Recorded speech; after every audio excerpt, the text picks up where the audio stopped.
ایمان کی ملکہ آسیہ بنت مزاحم کی داستان۔ ایک داستان جو عرش کو ہلا گئی۔ محل کی قیدی۔ مصر کی سلطنت سورج کی طرح چمک رہی تھی۔ نیل کے کنارے بلند و بالا محل، سونے چاندی سے مرصع حال، غلاموں کے قافلے اور سینکڑوں نوکر شاہی دربار میں حاضر۔ ہر طرف فرعون کی شان و شوکت کے گیت گائے جاتے تھے، لیکن ان سنگ مرمر کی دیواروں کے پیچھے ایک دل اللہ کے لیے تڑپ رہا تھا۔ یہ دل تھا آسیہ بنت مزاحم کا۔ وہ فرعون کی ملکہ تھی، وہی فرعون جس نے خود کو خدا کہا۔ آسیہ ایک نرم دل، سچ کی متلاشی عورت تھی۔ بچپن سے ہی حق کی آواز کو سننے کا جذبہ ان کے اندر چھپا تھا۔ محل کی چمک دمک، غلاموں کی چاپ، زیورات کی جھنکار، یہ سب ان کی روح کی پیاس نہ بجھا سکے۔ وہ اکثر رات کے وقت دریچے کھول کر آسمان کی طرف دیکھتی اور کہتی، کیا اس کائنات کا بھی کوئی بادشاہ ہے جو فرعون سے بڑا ہو؟ اور پھر ایک دن جواب آ گیا۔ باب دوم، ننھے موسیٰ کی تلاش۔ نہر نیل کی لہروں پر ایک ٹوکری بہتی آ رہی تھی۔ محل کے باغ میں آسیہ کھڑی تھیں۔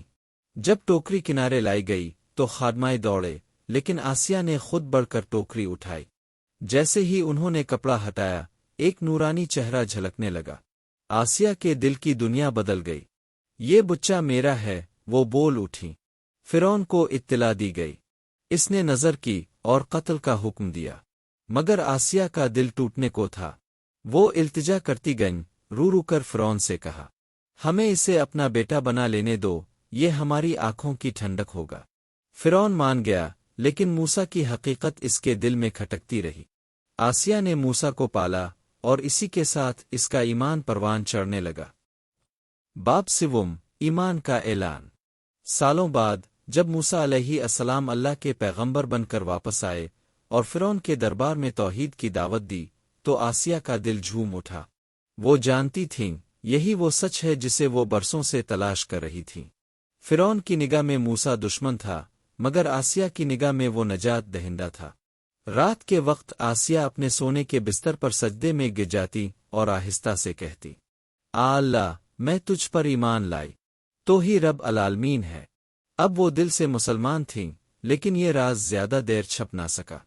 جاسوسوں نے فرعون کو خبر دی، تیری ملکہ تیرے دشمن کے رب کو سجدہ کر رہی ہے۔ باب چہارم، ظلم کی راتیں۔ فرعون کا قہر ایسا تھا کہ نیل کا پانی بھی تھرا اٹھے۔ وہ گرجا، آسیہ، کیا تم نے میرے سوا کسی اور کو رب مانا؟ آسیہ نے نگاہ جھکائے بغیر کہا، ہاں، میں اللہ پر ایمان لائی ہوں جو زمین و آسمان کا رب ہے، تمہارا اور میرا بھی۔ فرعون پاگل ہو گیا۔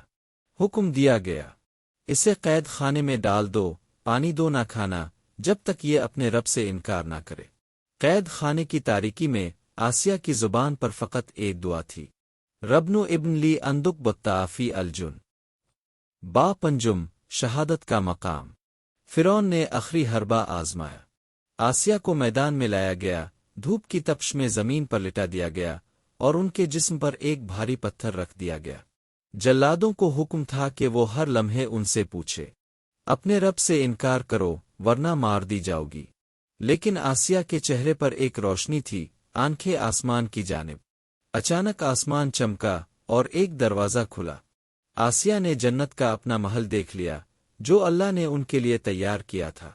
وہ مسکرائے اور آخری الفاظ ادا کیے، اے میرے رب، مجھے ان ظالموں سے نجات دے، مجھے اپنا قرب عطا کر۔ پتھر گرایا گیا اور آسیہ کی روح پرواز کر گئی، مگر ان کا ایمان، ان کا صبر اور ان کی دعا آج بھی مومنوں کے دلوں کو جگا رہی ہے۔ اختتام، ایک زندہ مثال۔ آسیہ صرف ایک ملکہ نہیں تھیں، وہ ایمان کی روشنی تھیں۔ وہ بتاتی ہیں کہ عورت چاہے محل میں ہو یا قید میں، اگر وہ اللہ کو پکارے تو رب اسے عرش کے قریب لے جاتا ہے۔ اور تاریخ گواہ ہے، آسیہ کا نام ہر اس شخص کے دل میں زندہ ہے جو سچ کی تلاش میں ہے۔